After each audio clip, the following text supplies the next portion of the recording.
អូនមានអតិថិជនជាច្រើនឆាតមកសួរបងថាហេតុអីបានសោទ្វារឆាតវៃ Philip មានតម្លៃថ្លៃជាងគេអញ្ចឹងអូនចាបងតាមពិតទៅយើងមានហេតុផលជាច្រើនដូចជាផលិតផលទទួលស្គាល់ពីអន្តរជាតិនិងការធានារហូតដល់2ឆ្នាំឈានមុខគេទាំងបច្ចេកវិទ្យានិងគុណភាពខ្ពស់និងចំណុចមួយទៀត Philip ECK Cambodia មានទំនួលខុសត្រូវខ្ពស់ជាមួយអតិថិជនបាននិយាយពីសេវាកម្មគឺលូនទាន់ចិត្តថ្ងៃនេះសូមបង្ហាញសកម្មភាពការដំឡើងសារទ្វារឆាតវៃ model DDL 608 5HWS នៅម្ដុំសាលាអន្តរទេវី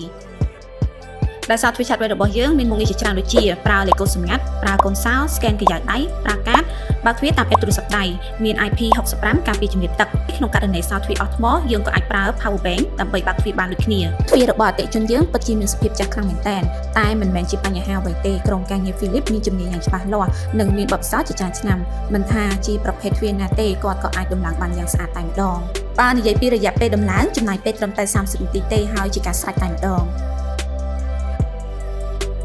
សម្រាប់ការដំឡើងខាង Philip ECK Cambodia មានការដំឡើងជូនអតិថិជនគ្រប់25ខេត្តក្រុងទូទាំងប្រទេសកម្ពុជាប្រសិនបើបងមានតម្រូវការកុំភ្លេចឆាតមកពួកយើងឥឡូវនេះដើម្បីទទួលបានព័ត៌មានលម្អិតសូមអរគុណ